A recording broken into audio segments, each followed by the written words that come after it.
भाडं दिसते 100 रुपये, पण प्रवास संपल्यावर चालक थेट मीटर दाखवून मागतोय दुप्पट पैसे. आरटीओच्या नावाने चाललेल्या चालकांचा हा मीटर गेम नक्की काय आहे? ही प्रवाशांची दिवसाढवळ्यात चाललेली लूट थांबवण्यासाठी प्रशासनाने काय पावलं उचलली आहेत, या सुलतानी कारभाराचा पर्दाफाश करणारा हा विशेष रिपोर्ट. नमस्कार, मी सायली स्वामी आणि तुम्ही पाहत आहात पुणे लोक. तुम्ही कधी ओला, उबेर किंवा रॅपिडो मधून प्रवास केलाय का? नक्कीच केला असेल. आणि प्रवास संपल्यावर मोबाईल स्क्रीनवर दिसणारं भाडं द्यायला तुम्ही गेल्यावर चालकाने अचानक समोरचं मीटर दाखवून, ताई ऍपचं भाडं सोडा, आरटीओच्या मीटर प्रमाणे एवढे पैसे झालेत, तेच तुम्हाला द्यावे लागतील, असं म्हटल्यावर तुमचीही तारांबळ उडाली असेल ना? सध्या पुणे आणि परिसरात हा प्रकार गल्लोगल्ली पाहायला मिळतोय. ऍपवर 100 रुपये दिसतात, पण प्रवास संपला की चालक मीटर दाखवून 200-300 रुपयांची मागणी करतात. कंपन्या आमचं कंबरड मोडून कमिशन घेतात, त्यामुळे आम्ही मीटर प्रमाणेच पैसे घेणार, असा पवित्रा चालकांनी घेतलाय.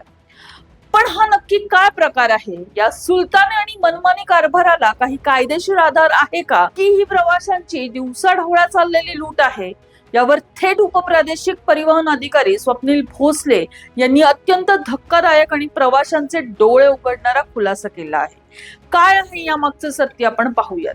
गेल्या काही महिन्यात पुण्यात ऍप आधारित कॅबने प्रवास करणाऱ्या हजारो प्रवाशांना एक विचित्र अनुभवाला सामोरं जावं लागतंय. गाडी बुक करताना ऍप जे भाडं दाखवतोय ते प्रवासाच्या शेवटी अचानक बदलून जातं, कारण चालक आता कंपनीच्या ऍपला जुमानतच नाही. आम्ही आरटीओच्या मीटर दरानेच पैसे घेणार, परवडत नसेल तर उतरून जा किंवा कॅब कॅन्सल करा, अशी उर्मट भाषा अनेक चालकांकडून आपल्याला ऐकायला मिळते. प्रवाशांना वेळेवर पोहोचायचं असतं, त्यामुळे वाट टाळण्यासाठी अनेक जण गुपचूप खिशातून जास्त पैसे काढून चालकाचे हात गरम करतात. पण प्रवाशांनो, जरा थांबा. जर तुम्ही असं करत असाल तर तुम्ही एका मोठ्या बेकायदेशीर प्रकाराला खतपाणी घालत आहात. या संपूर्ण प्रकरणावर जेव्हा उपप्रादेशिक परिवहन अधिकारी स्वप्नील भोसले यांनी भाष्य केलं, तेव्हा त्यांनी या मागचं कायदेशीर सत्य समोर आणलं. स्वप्नील भोसले यांनी अगदी स्पष्ट आणि सडेतोड शब्दात सांगितलंय की ऍप आधारित सेवा पुरवणाऱ्या कोणत्याही चालकाला रस्त्यावरील टॅक्सी सारखं मीटर दाखवून वेगळे पैसे मागण्याचा कोणताही कायदेशीर अधिकार नाही. महाराष्ट्र मोटर वाहन ऍग्रीगेटर नियम 2025-2026 नुसार जेव्हा एखादा चालक ओला किंवा उबर सारख्या कंपनीच्या प्लॅटफॉर्मवर नोंदणी करतो, तेव्हा तो त्या कंपनीच्या नियमांशी बांधील असतो. नियम अगदी सोपा आणि सरळ आहे. तुम्ही गाडी बुक करताना कंपनीच्या अधिकृत ऍपवर जेवढे पैसे दिसले होते आणि प्रवास संपल्यानंतर सिस्टीमने जेवढं भाडं निश्चित केलंय, प्रवाशाने फक्त आणि फक्त तेवढेच पैसे द्यायचे आहेत. चालक आरटीओच्या मीटरचा जो दाखला देतात तो पूर्णपणे दिशाभूल करणारा आहे. आरटीओचे मीटर दर हे रस्त्यावर उभे राहून मिळणाऱ्या काळ्या पिवळ्या टॅक्सी किंवा नेहमीच्या रिक्षांसाठी असतात. मोबाईल ऍप वरून बुक होणाऱ्या ऍग्रीगेटर कॅबसाठी ते लागूच होत नाही. मग चालक असा मनमानी कारभार का करत आहे?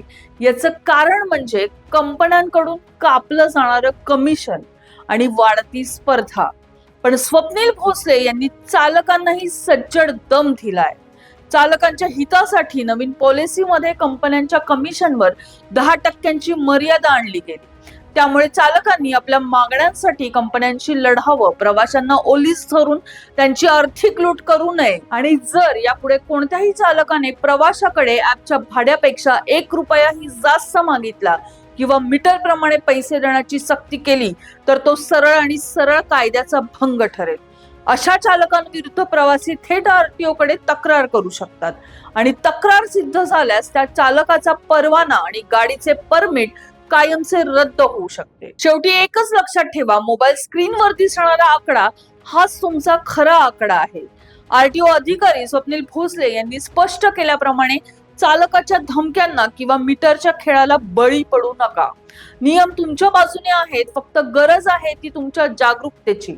जर कोणत्याही चालकाने तुम्हाला जास्त पैशांसाठी अडवलं तर तात्काळ तक्रार करा आणि या लुटीला चाप लावा, कारण तुमचा एक खंबीर नकार या मनमानी कारभाराला चक्का जाम करू शकतो.